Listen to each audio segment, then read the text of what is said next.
Hi everyone! So welcome to our lesson today. We are going to solve irrational inequality using the second method. So muna siya yung steps. Okay, first is to write the inequality in standard form. So muna yung standard form. One fraction is compared to 0. Second, find the critical values. Third, plot the critical values on a number line.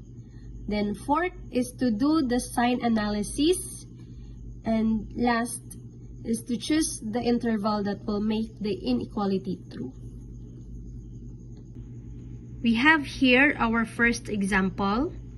Okay, step 1, always make sure that the inequality is in standard form, meaning one side should be 0. Okay, so naka-standard form na siya, class, because one fraction is compared to 0. Okay, next is try to understand kung sa'y pasabot ani na inequality. Okay, look here. So, nag-use yung greater than na symbol.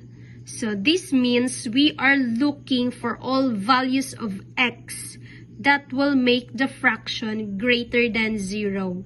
Or in other words, positive numbers.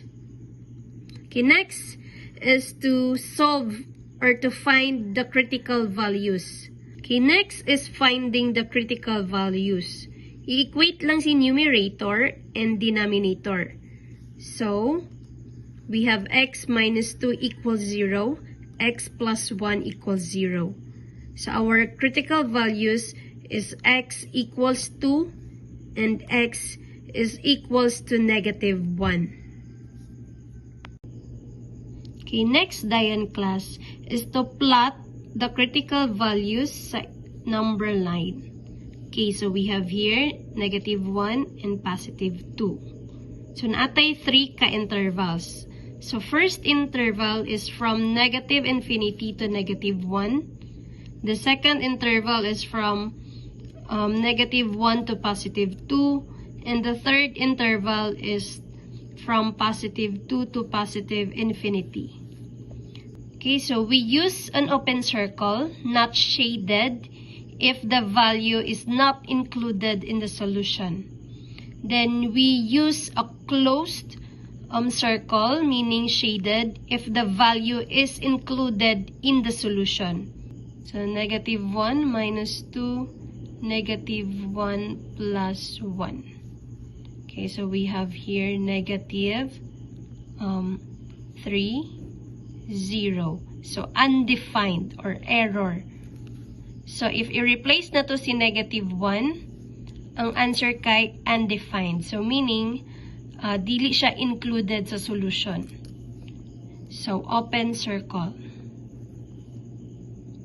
Okay, let's try positive 2. So, 2 minus 2, 2 plus 1 equals 0 over 3 equals 0. Open circle gyapon siya, class. Okay, why? If we replace x sa 2, ang answer is 0. Okay. But our inequality, nag-strict siya na greater than 0. So, we do not include it. So, that's why open circle. Okay, so now, we will test each interval to see whether the fraction is positive or negative.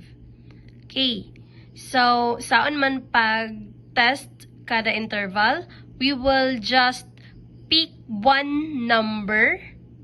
Okay, one number from negative infinity to negative 1. Okay. Any number lang. For example, we have negative 2. X is negative 2. Then, one number na pod na from negative 1 to positive 2.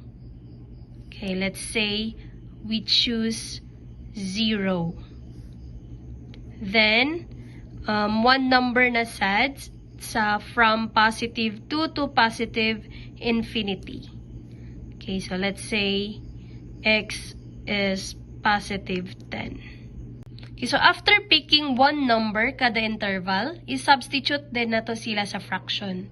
So, ang fraction nato kay x minus 2 over x plus 1. Okay, so we have negative 2 minus 2, negative 2 plus 1. Okay. So, ang i-write lang na to, ang sign lang. Kasi, unsay sign ni numerator? Okay, ang sign niya is negative. Okay, what is the sign sa denominator if we solve negative 2 plus 1? Okay, the answer is negative. Negative divide negative, that is positive. Okay. The entire interval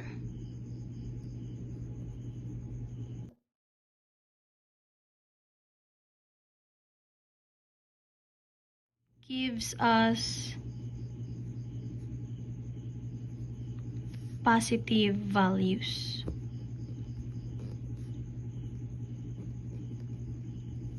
Okay. Okay, next. Substitute. So we have 0 minus 2, 0 plus 1 equals, say sign in numerator, if we solve 0 minus 2, that is negative. 0 plus 1, that is positive. Negative divide positive, that is negative. Okay, next, so 10 minus 2 over 10 plus 1. Okay, so ang sign in numerator is positive, sign in denominator is positive, positive divide positive, that is positive. So, the fraction is positive in this interval. Positive. So, ang atong inequality nag-use og greater than na symbol.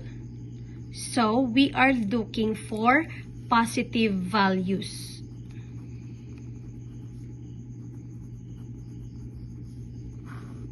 Okay, so from our number line, so sa 3 ka interval, ang first interval na negative infinity to negative 1, positive value siya. Okay, ang second interval, negative 1 to positive 2, negative values. Okay, ang positive 2 to positive infinity, positive value siya. So, atong final answer is this one. Negative infinity to negative 1, union of positive 2 to positive infinity. Okay, notice, nag-use ta og parentheses because negative 1 is undefined. Positive 2 makes the value 0, which is not included. So, muna niya itong answer.